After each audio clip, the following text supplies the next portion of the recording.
Hello,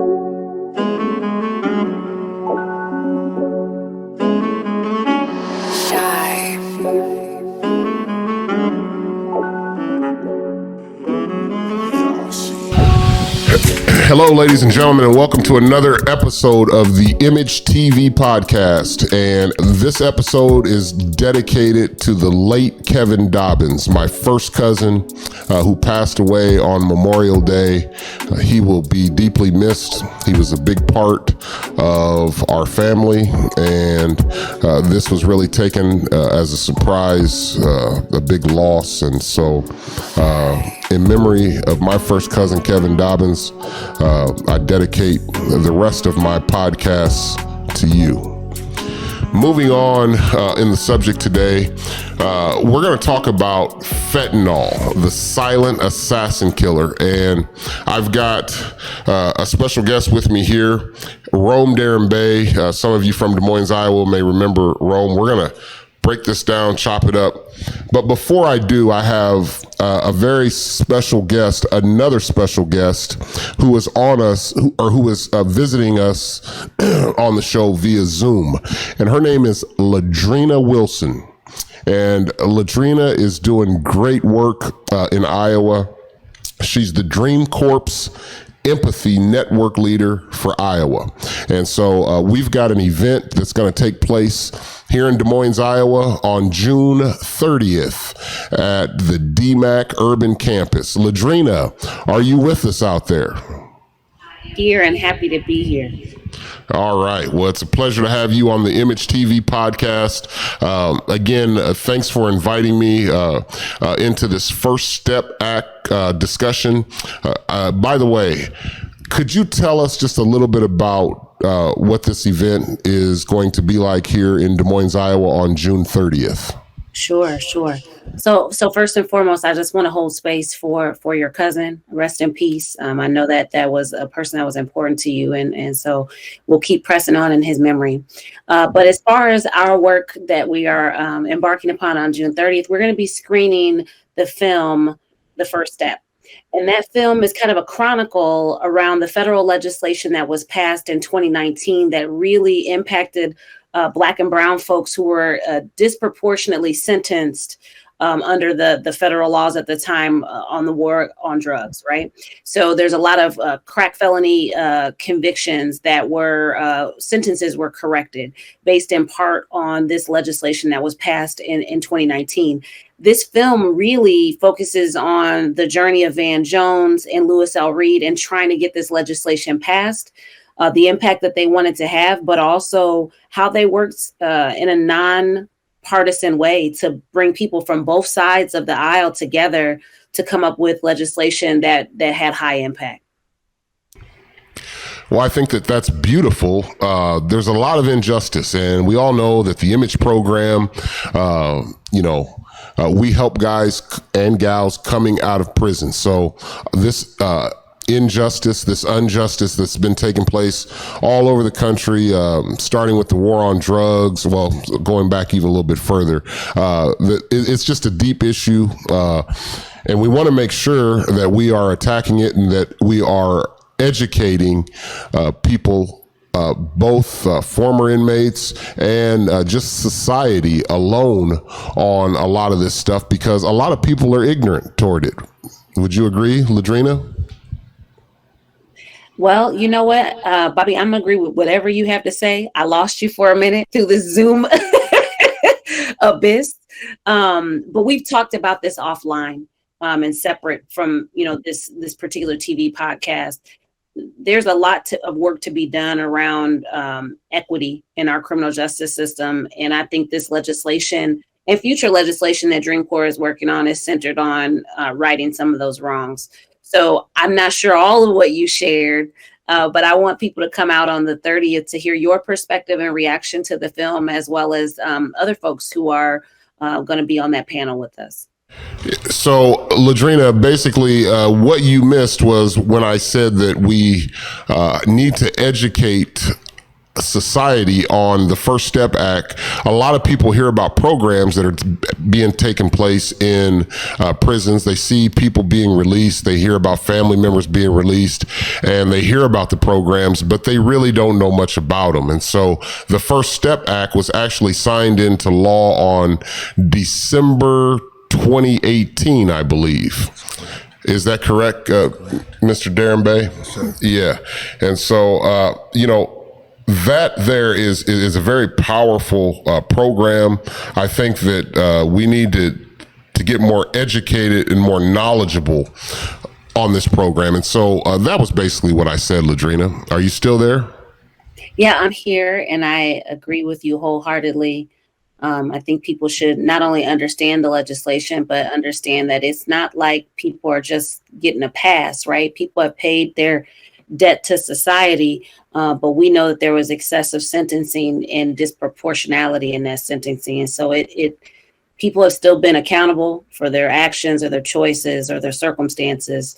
And there are other programs that help people that are associated with the First Step, whether it's drug classes that people can take while they're incarcerated, so that they're prepared to re-enter in a manner that helps them be successful and reduces recidivism. That is correct. Now, with your title, being the Dream Corps Empathy Network Leader for Iowa, can you talk to us just a little bit about that? I mean, what do you do? Because I thought that it was very, very exciting. It was very interesting when I met you, and being an African American and being able to play a role that you play in helping solve a lot of these issues and being a solution. I find that very interesting. So could you tell us just a little bit about what you do? Sure. So I support annually the Day of Empathy, where we try to raise the voices of those who are systems impacted, right? So giving those folks who have been incarcerated or victims who understand the importance of not only consequence, but like reconciliation and rehabilitation. So I try to elevate dignity for the incarcerated through the work with Dream Corps. Additionally, I try to introduce the national organization of Dream Corps to grassroots organizations here in Iowa that are doing the work around criminal justice reform. Iowa is in a unique situation with our Senator Chuck Grassley and his role that he plays in DC and the influence that he has. And so we just try to make enough noise to let people know here in Iowa we care about our criminal justice system and we want to see change. And so I act as a conduit to helping affect that change. That's great. And as you know, I am friends with Chuck Grassley, our Senator Chuck Grassley. I support a lot of his ways. I mean, he's got great Christian values. I went out to Washington, D.C., had a chance to meet him. And, again, I stay away from the Republican Democrat fight. I stay out of that stuff. Image for Lives, we like to look at the facts. We like to look at justice. We like to look at the people who are actually in support of solving problems, solutions, issues, and overcoming a lot of this corruption and injustice. So, again, I thank you very much, Ladrina, for your time. I thank you for everything that you've done. I'm looking forward to June 30th. I think that that's going to be great. I'm looking forward to seeing you. I'm looking forward to this event. I'm looking forward to it being right here in Des Moines, Iowa, the DMI. Yeah. First and foremost, thank you again. But I would say this: we are going to have not only a great screening, but a great conversation between myself, you, and Candia Milton, and anyone else who wants to participate. I'm looking forward to the film, but the discussion afterwards, where we can all kind of share our thoughts and learn from one another. And what time will this start? So we'll be at I.M.A.G.E Urban Campus there on 7th Street at 7 p.m. on June 30th. 7 p.m. June 30th, Urban Campus I.M.A.G.E, DMI, Des Moines, Iowa. For everybody out there listening, we invite you to be there. Ladies and gentlemen, we welcome you to the I.M.A.G.E TV podcast, and we thank Ladrina Wilson for her time. We'll see her on June 30th. We're going to go to a quick break. When we come back, we're going to speak with Rome Darren Bay, and we're going to break down the topic of discussion on the I.M.A.G.E TV podcast, which is fentanyl and the silent assassin killing that it's doing to our country, all across the world for that matter. We'll be back after these messages.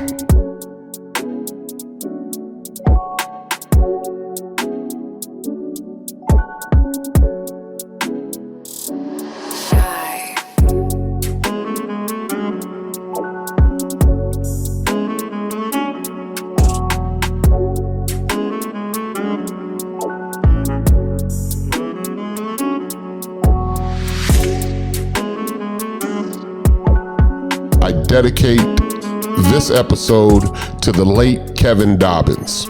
My first cousin he actually passed away on Memorial Day, and that really took a big chunk out of the family. It was a surprise. He had some underlying health conditions that weren't really too bad, but we really don't know the cause of death. However, that was my first cousin. I loved him dearly, and it's a very sad situation, for me. So I dedicate this to Kevin Dobbins. I love you, and we're going to continue to take the I.M.A.G.E TV podcast to the next level for you, Kevin. Now, moving on into the discussion here today. I've got Rome Darren Bay with me, and some of you remember Rome from the last episode. I think it was maybe 10, 11 episodes ago. But Rome is a formerly incarcerated individual who has overcome a lot of the snares and trenches that have kept people from being successful in society. So, Rome, it is a pleasure to have you on the I.M.A.G.E TV podcast with us again. It's my pleasure, and first and foremost, let me extend my condolences to you and your family over your loss. And I too know the Dobbins family, and it was truly a upright, independent family, and he will be missed. Yeah, he will.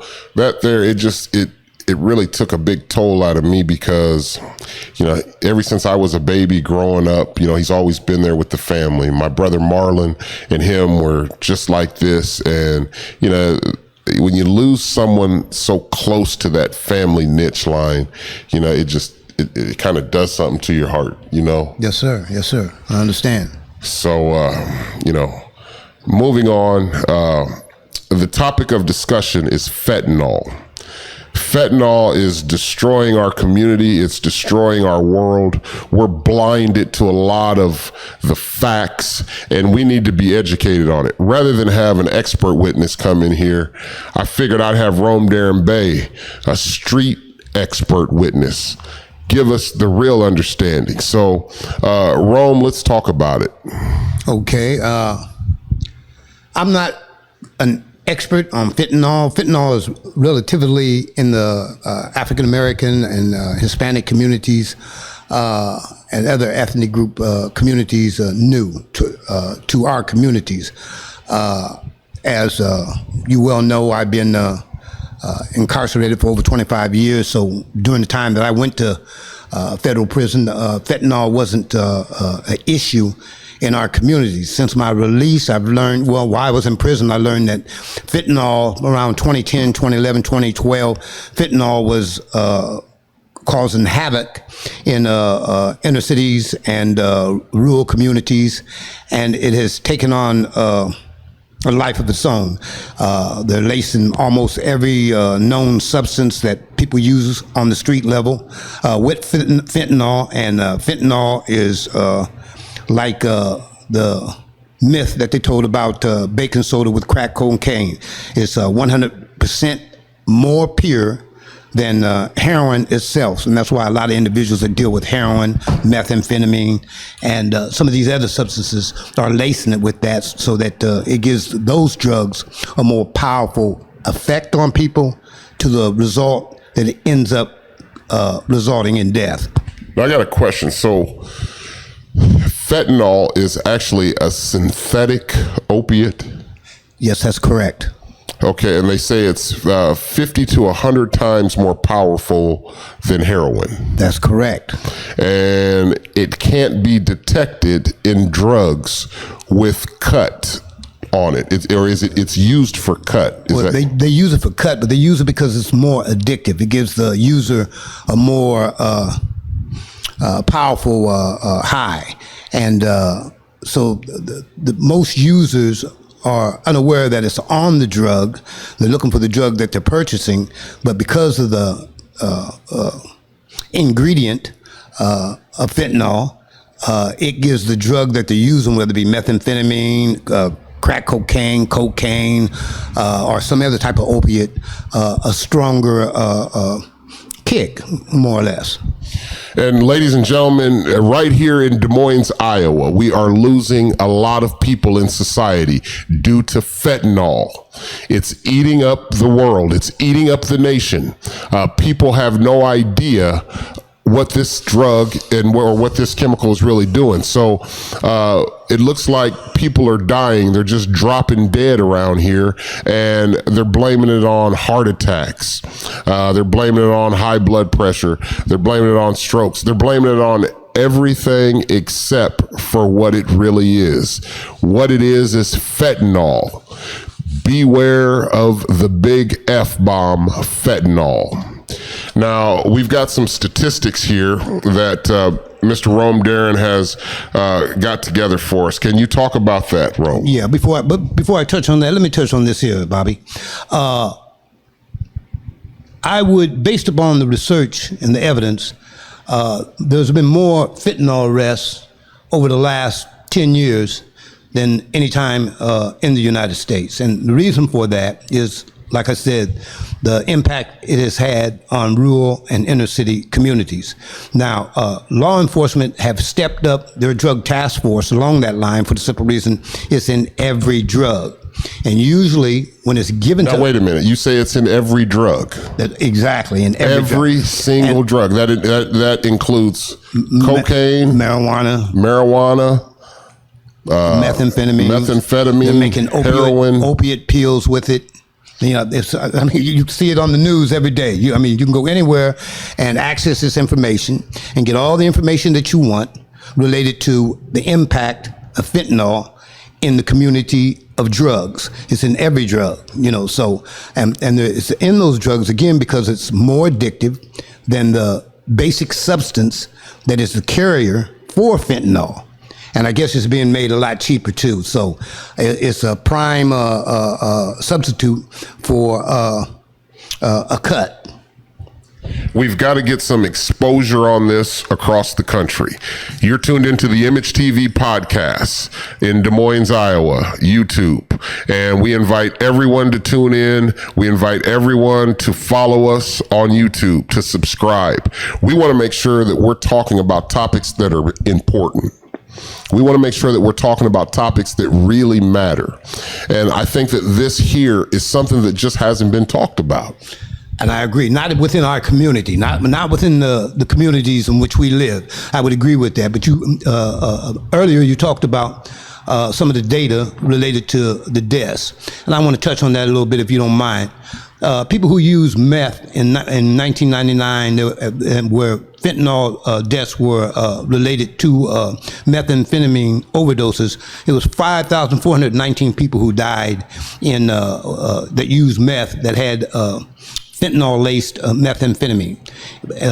Those numbers steady increased over that decade all the way up to 2020, where the number bounced up in 2020 to 19,447 people died from the use of methamphetamine that was laced with fentanyl. Now, the national number is even higher than that. It goes up to 99,000 people have died across the country with methamphetamine and cocaine usage. So that number went from a mere 9,000 in 1999, all the way to 99,000 in 2020. Now, 2021, 2022, the data hasn't come out on that. But like I said, when I was released from prison in 2020, I was aware that fentanyl was not only in the federal prison system, but also out here in the communities. But I had no idea until you asked me to do some research that the number was as large as the research revealed for me. And the research comes from the National Institute on Substance Abuse, and anybody can pull it up, cross-reference it, cross-check it, so you know the degree of harm that fentanyl has caused on our communities. And we haven't even got to the tragedies that occurred, the 99,000 people that have died. We haven't even talked about that. We're just talking about the numbers, the impact in the community. Well, so I guess my question is, how come we're not talking about it? I mean, when these people are dying because of the fentanyl, why aren't we hearing about that part of it? Well, you have to be on a more national level. You hear about it. That's why you're having the show. I hear about it because of the programs I'm involved in. But everybody is not in the circle that you and I are in, even though we transcend many circles. That's why we're able to get the information and interact with the community and do the things that we do that are so relevant in the community. The I.M.A.G.E program has been out here for a while. They've done a lot of great work. You keep the information coming, and people that do listen to the show are able to take that information, do the necessary research, and get informed on a topic that is vital to our community. And I spoke just a little bit about law enforcement, and the reason why I spoke about that is because those drug task forces nationwide are implementing policies and laws that are going to have the same effect that crack cocaine law has had on individuals that were dealing crack back in the 80s. Now, there's a flip side to this as well. People coming out of prison. You may have been a former drug dealer and you get out and you decide, or you hit a dead end path, and for some reason you go back into that lane. Well, little do you know that if you sell heroin, or you sell this fentanyl that may be laced with another drug, and you sell it, and the person dies, you then are responsible for that murder, meaning you'll be charged with murder and the possession with intent to deliver. Just to touch on that briefly, because unfortunately time is of an essence, you're absolutely right. A lot of people out here are selling these controlled substances and are unaware of the fact that they're laced with fentanyl. They're just buying the drugs from another supplier, and they're taking it out there, repackaging it, and they're selling it to the people on the street. And so the person that's actually doing the selling may not be aware of that fact. Where ignorance is no excuse of the law. And when you get into a federal courthouse, that's just what they're going to tell you. And so, based upon the statutory provisions on the federal level, anybody that sells or possesses or gives somebody a narcotic that results in death, you're going to be charged with that death. Now, the actual controlled substance violation may not carry no more than 10 or 20 years in prison. But death as a result of you giving somebody that drug, selling somebody that drug, is going to result in a minimum, if you never had a sentence before, of 20 years in federal prison. If you had a conviction of a prior drug conviction, you're going to be exposed to a mandatory minimum sentence of life. Now, there's been a lot of instances where individuals opt out and plead guilty to a 30-year mandatory minimum instead of going to trial, so they won't have to face the life sentence.